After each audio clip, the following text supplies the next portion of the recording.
junto com meu colega não, senhor Balubino, outro colega de mim, senhor Moilans, caminha conjuntamente, nós sabemos formar departamento, com a criar. Minha pessoa na cabeça, conjunto com meu desenhador, conjunto com meu ajudante também de banda, nós sabemos criar produto não incrível, bonita, mais barata, qualidade, duradouro, pagável. Nós começar com Itui, se nós seguir desenvolver, itawe, nós desenvolver tas, local boque, opmat, que coloca boque, de que material boque, nós trazer. Se a comunidade que sustenta nós, não pode sustentar nós de donação, de tela não, zip, cabeça de zip, tela não, tipo não, roupa nós estamos aqui não, ilu, tacos não, o importante também, panha bio jeans, denim. Tela denim, na nome de meu time, me quero pedir comunidade, second chance, ajuda-nos, vamos nos produtos, nós estamos positivamente bezig, se pensar, nós estamos criando, cooperar com nós e nós estamos correndo.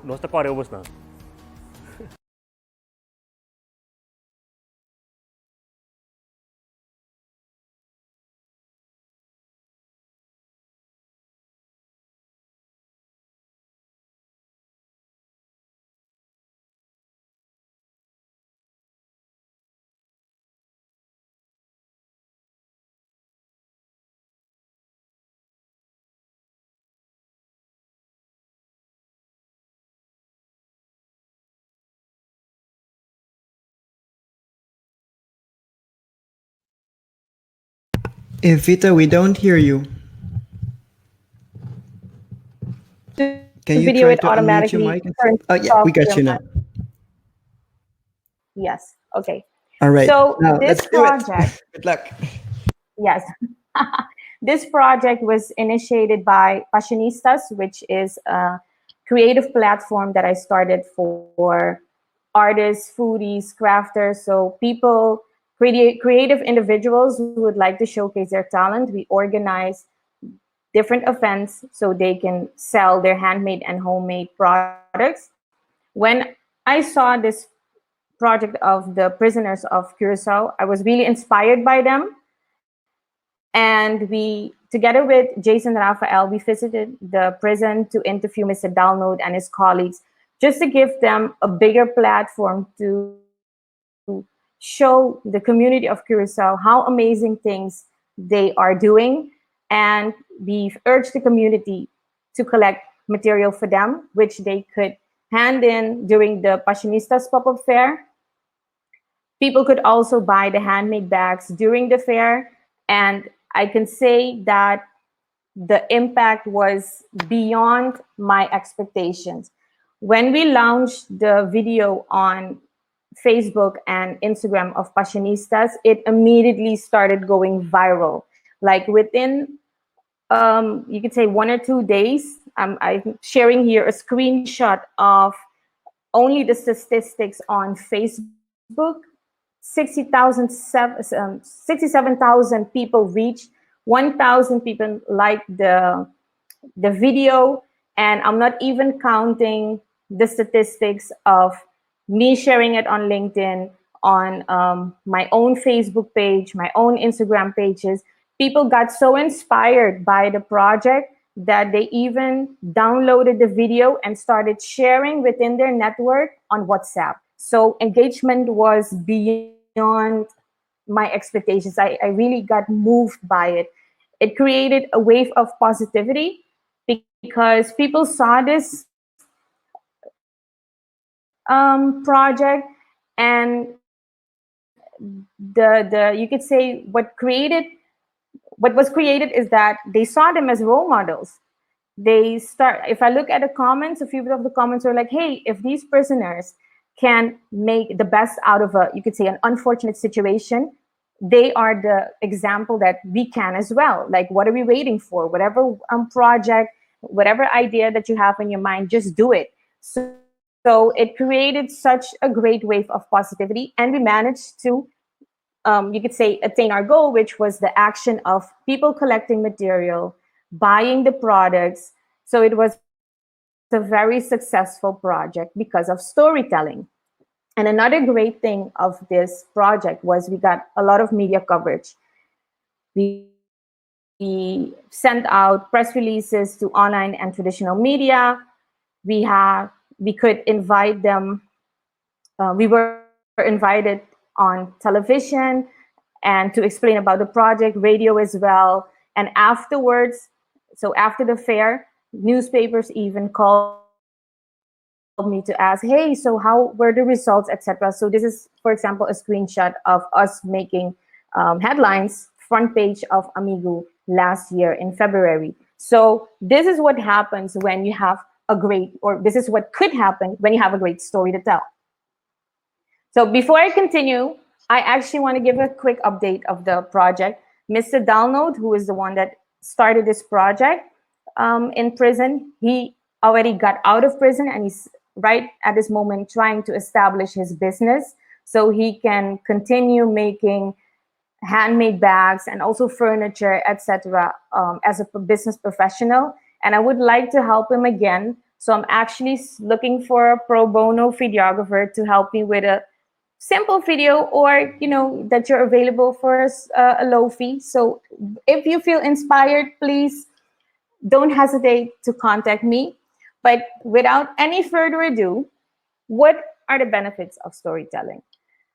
I mean, you just saw the video.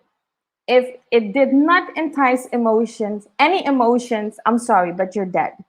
So so what I'm trying to say is, when it comes to a great story, if you manage to entice emotions when it comes to excitement, joy, love, inspiration, warmth, love, whatever you've managed to trigger inside of your audience in a positive way, people will remind how you made them feel.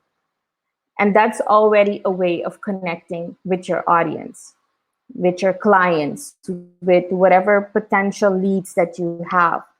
And it makes your brand human. It doesn't matter if you're selling goods or services. The moment you start personalizing your brand by telling stories, it makes it easier for us to connect, because at the end of the day, we are human beings. It's a mixture of rational decisions and also emotion still, right? So even if you would have two brands, same price, same quality, etc., eventually you will choose the brand that does something extra emotionally. And one of the brands that is really my role model when it comes to making their brand human is Nike. If you have the chance, I would definitely suggest you to look at a few of the Nike commercials. Nike, for example, they have videos where you will see, for example, women practicing sports, minorities, look, Asian, African Americans, short people, people with disabilities, etc., and telling a story that doesn't matter, against all odds, just persevere and you can achieve your goals, while of course merchandise, using the merchandise of Nike, but it still fits. It still fits within their message. It still fits with their slogan, which is just do it. So they find another way to still sell their products, but by telling a story.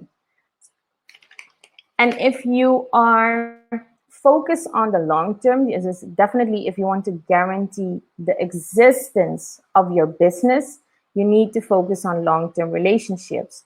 And that does not happen overnight. So storytelling is a way for you to connect with your audience, to explain more about your motivation, to explain more about maybe your philosophy. Like Diego explained about Boheme, like this is definitely something that should be shared even more for us to know. We just want to know what are the different brands, what are they representing. And through storytelling, you can easily do that, because we go back to this social connection, this human connection. So how can you tell your story? I have a few tips. I mean, there are many different ways, but I wanted to keep it as concise as possible. Also, because I would like to give opportunity to you to ask questions. So start with going back to why did you start your business? Tell your why, especially now with the disruption of businesses due to COVID-19. You have to think and go back to your core. Why did I get started? And I'm not talking about money wise, but really what type of value, added value, do you want to provide? And is it still the same? Maybe it changed because of the current situation.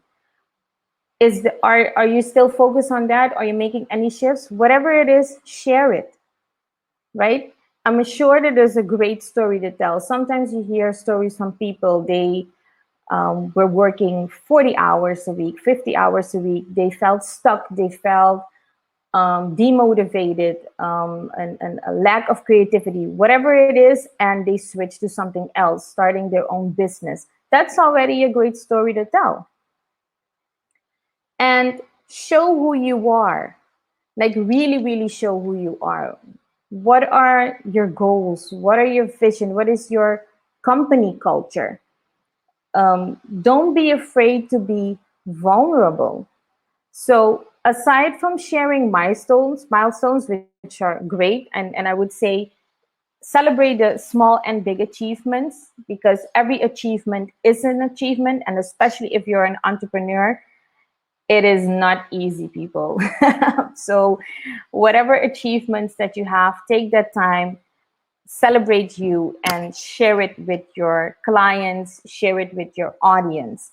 And um, I've written here failures between quotation marks. I don't mean it necessarily failures, because I don't believe in failures, but morely the different lessons that you've learned, certain mistakes maybe that you've made, because it's all trial and error. Again, we are, even as entrepreneurs, even if you are a company just selling goods and services, and you are not really, like, there's a team that people don't see, we are still humans. We make errors.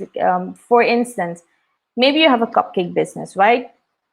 You have a big order, and maybe a batch of 50 or 100 cupcakes, it went wrong, right? Why not share it? Why not share that and explain that, I don't know, after the second time, third time, or fourth time trying, you finally managed to create a good batch where you are satisfied of, and your customers are also happy with the final product. I mean, to me at least, I don't see it as a mistake. I actually see it as showing that you are determined, you are showing perseverance, you are showing trial and error, that it's not easy, that whatever happens, you just go on and make sure that you deliver and show for your clients every step of the way, any given time of the day. So no, don't think of it as failures, think it as lessons. And like I said, be willing to be vulnerable, because guess what? Vulnerability is not about being weak. Vulnerability is about being strong, because when you're strong, you are comfortable to be vulnerable. Let that sink in for a bit, right? Let me repeat. When you are vulnerable, you show strength. So write it down for yourself whenever you have a moment that you feel weak or whatever. You are strong, people, and entrepreneurship is not easy. So if you start sharing, you could say this whole trial and error journey, I think that your clients will also empathize even more and even show more appreciation of, wow, I can see how many, you could say, challenges she's going through, or this company is going through, and even so they still show up. They still manage to give me a good service or product, always customer friendly, etc.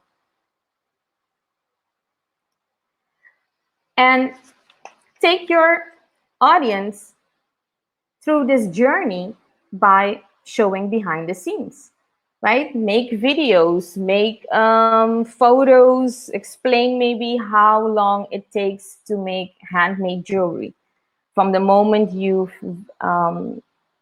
have received the different beads, etc., to the final product. You know, we all like a little sneak preview, so why not share it, right?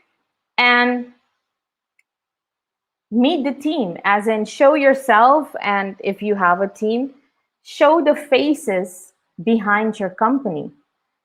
Because like I already explained, even if you're selling products, goods, etc., there's still a team working hard day by day to guarantee the quality of your products and services. Andy, I am going to ignore you right now. Yes, so show the company culture by sharing your team, and hey, who knows, they also have great stories. One of my all-time favorite brands is Lush.